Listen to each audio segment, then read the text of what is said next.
I'm praying God will bless you today, wherever you are, however you are, in this remarkably unprecedented season in human history.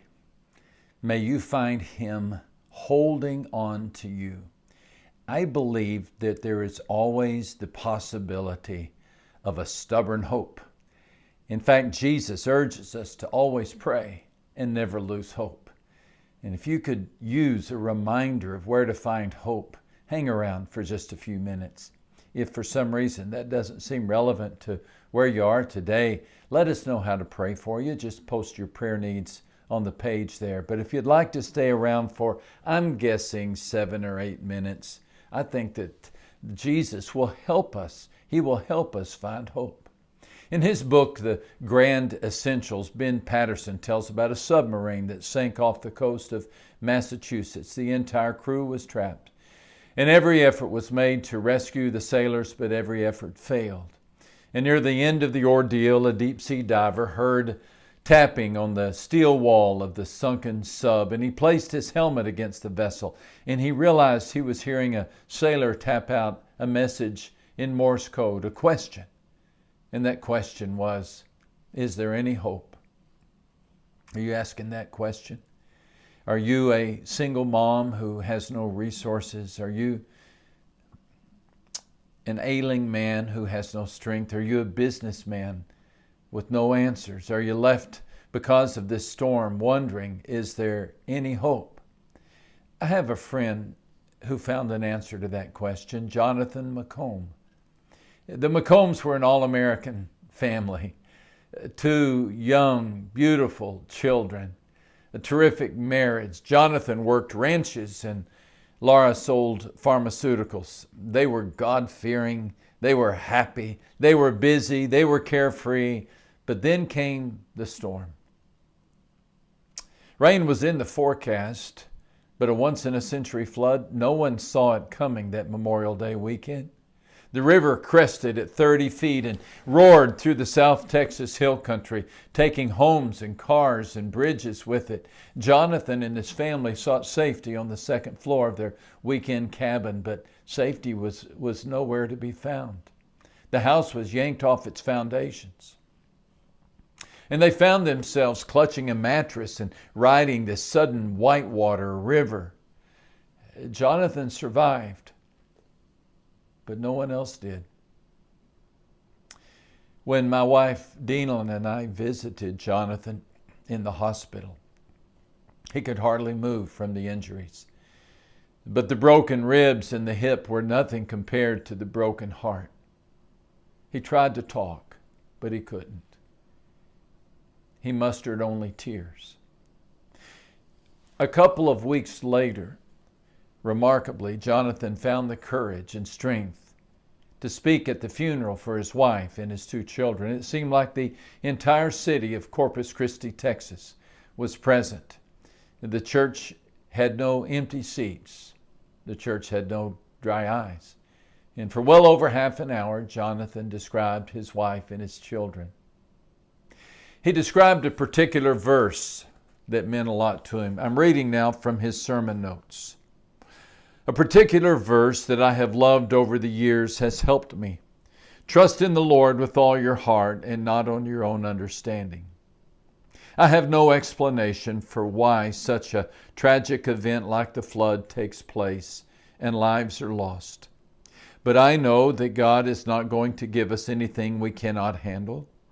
I know we're here for a little while, but trust me, if I could have every bone broken in my body to have them back, I would do it, but it is not our call. Yes, I know this entire tragedy is horrible, and I have been angry, upset, confused, and left to wonder why. I've cried enough tears to fill that river up 100 times. But I know I can't stay angry or upset or confused or continue to ask myself why. Because I will find out that answer when my time comes and I'm reunited with them in heaven. But trust me, that will be the first question I ask. You know, I took note of the number of times that Jonathan used the phrase, I know. He said, I know that God is not going to give us anything we can't handle. Then he said, I know that we're here for a little while. He said, I know this entire tragedy is horrible, but I know I will be reunited with them in heaven. Now, Jonathan was not dismissive. He was not naive. He was not pretending that nothing happened to break his heart. His faith wasn't, I don't know, what's the word, fluffy or dismissive. Not a bit. In fact, his faith was the deepest kind. He knew the tragedy was horrible. He knew the storm was severe. But he knew in the midst of the storm, he could still find hope. He found no easy answers. He promoted no simple solutions. But he did this. He made a deliberate decision to build his life on God's promises. And Jesus encourages us to do the same. He encouraged his followers in Luke 18:1 to always pray and never lose hope. My friend, may you do the same. May you always pray and never lose hope. I pray that God will stir within you this stubborn hope, this belief that though we don't know today why so many things have happened, we will know someday. And that God will take the tears of our hearts and He will redeem them into a waterfall of grace. You know, I got a card, Deanlin and I got a card just a few days ago from Jonathan. He has found a wonderful new love of his life, and he and Monica have been blessed by God with a new baby. And as I looked at that picture, I thought, you know, God keeps His promises. Joy, sorrow may come with the night, but joy comes. It did for Jonathan, and it will for you. God bless you, friend.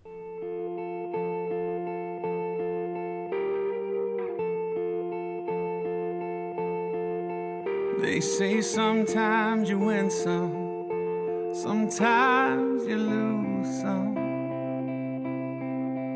And right now I'm losing bad. I've stood on this stage night after night, reminding the broken it'll be alright. But right now, oh right now, I just can't.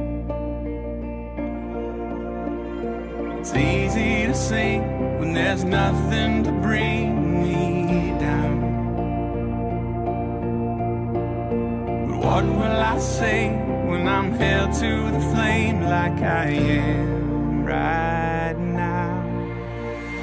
I know you're able and I know you can save through the fire with your mighty hand. But even if you don't, my hope is you alone.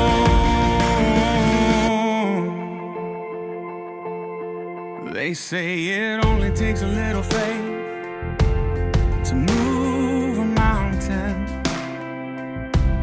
Well, good thing, a little faith is all I have right now. God, when you choose to leave mountains unmovable,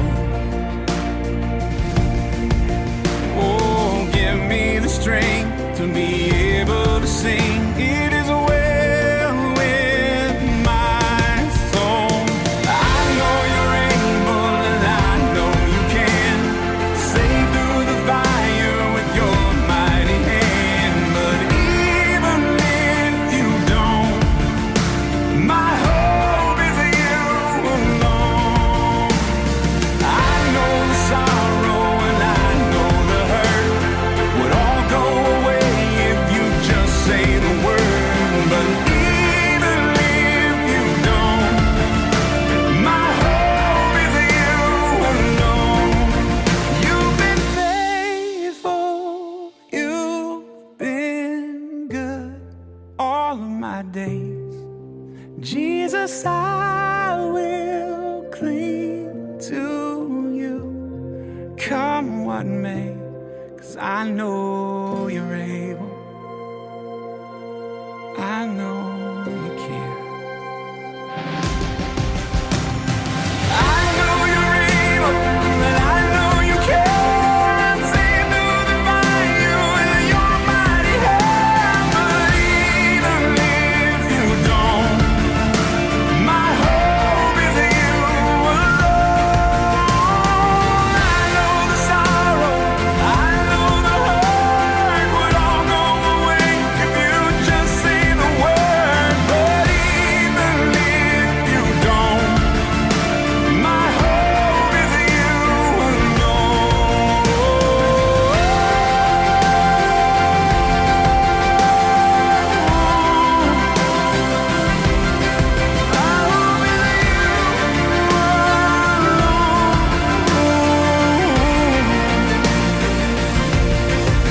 It is well with my soul. It is well, it is well with my soul.